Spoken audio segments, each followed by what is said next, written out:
Բարև ձեզ, ես Սյունեն եմ, ճարտարապետ դիզայներ, եւ սա իմ հեղինակային ծրագիրն է՝ ինտերիեր դիզայնի արվեստը։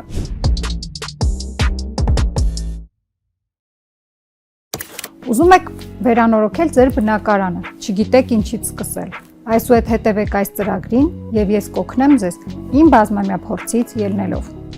Այսօր մենք կխոսենք ինտերիերի կազմավորման եւ կազմակերպման հենասյուներից մեկի մասին։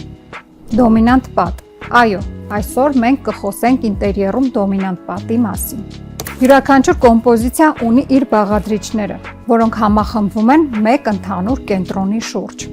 Հենց այդ կենտրոնը հանդիսանում է կոմպոզիցիայի դոմինանտը։ Ինտերիերի դոմինանտը դա այսպես ասած հորինվածքի համն ու հոտն է։ Շատ ժամանակ բնակարանը ինքնուրույն վերանորոգելիս անտեսվում է դոմինանտ հասկացողությունը։ Վերանորոգումից հետո հասկանում ենք, որ ինտերիերը մի տեսակ դատարկ է եւ անդեմ։ Մի փոքր համեմատություն անեմ։ Օրինակ, հագել եք գեղեցիկ զգեստ, բայց ընդհանուր հավաքական կերպարը մի տեսակ անավարտ է։ Եվ ապա կախում եք մի զարդ, գոտի կամ գլխարկ եւ կոմպոզիցիան դառնում է հավաքական։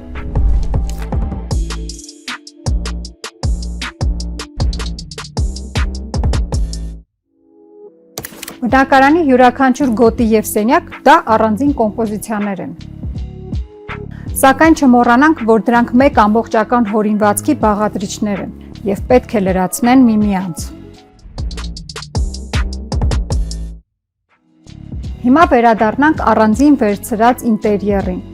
Ինչպես հասկանալ, թե ինչը պետք է հանդիսանալ դոմինանտ, ինչ գույն պետք է այն ունենա, ինչ ֆունկցիա պետք է կրի իր վրա։ Եկեք ավելի մանրամասն քննարկենք այդ հարցը։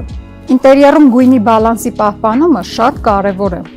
Ձեզ մոտ կարող է հարց առաջանալ. ինտերիերում օգտագործվող գույներից որը կարող է հանդիսանալ դոմինանտ գույն։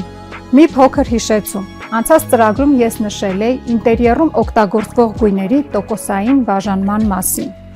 Ելնելով վերը նշվածից, դոմինանտ գույնը դա այն գույնն է, որը հանդիսանում է ինտերիերում ներկման համար նախատեսված գույների 30%-ը։ Ինտերիերը կարող է լինել նեյտրալ երանգների, բայց պետք է պարունակի դոմինանտ գույն կամ պատ, որը կկոտրի նեյտրալ երանգը եւ ուշադրությունը կվերցնի իր վրա։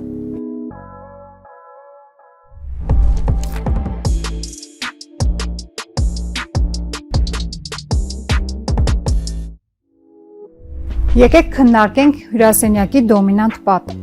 Ինչը կարող է հանդիսանալ հյուրասենյակում դոմինանտ պատ։ Բուխարու պատը, հեռուստացույցի պատը, բազմոցի ետևի պատը եւ այլն։ Ինչով կարող ենք երեսապատել դոմինանտ պատը, որ նայվի շքեղ։ Եկեք չմոռանանք ոճի ընտրության մասին, քանի որ այն անմիջական ազդեցություն ունի ինտերիերում օգտագործվող նյութերի վրա։ Դոմինանտ պատը կարող է երեսապատված լինել բնական կամ արհեստական քարով, փայտով, դեկորատիվ ներկերով կամ պաստառով, 3D վահանակներով։ Դոմինանտ պատը կարող է նաև առանձնանալ լուսային լուծումներով, գույնով, առանձին դեկորով, հայլիով կամ շքեղ նկարով։ Դոմինանտ պատը հենց ինքը իրենից ներկայացնում է առանձին կոմպոզիցիա եւ կարող է կազմված լինել տարբեր նյութերի համադրությունից։ Նաեւ նշեմ, որ ինտերիերը կարող է ունենալ մի քանի դոմինանտ, որոնք կլրացնեն միմյանց։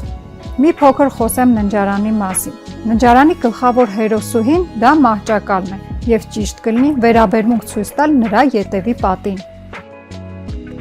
Նախագծում ընդգրկված բոլոր գոտիները, օրինակ միջանցքը, նախամուտքը, հանգստի սենյակները, ննջարանները, սանհանգույցը եւ խոհանոցը նույնպես պահանջում են յուրահատուկ մոտեցում։ Ճիշտ կլինի որոշում կայացնելուց առաջ ուսումնասիրել մի քանի տարբերակ, որոնք կհամապատասխանեն ձեր ոճային լուծումներին։ Եղեք տեղեկացված, ապրեք գեղեցիկ եւ հարմարավետ միջավայրում։ Կհանդիպենք հաջորդ հաղորդմանը։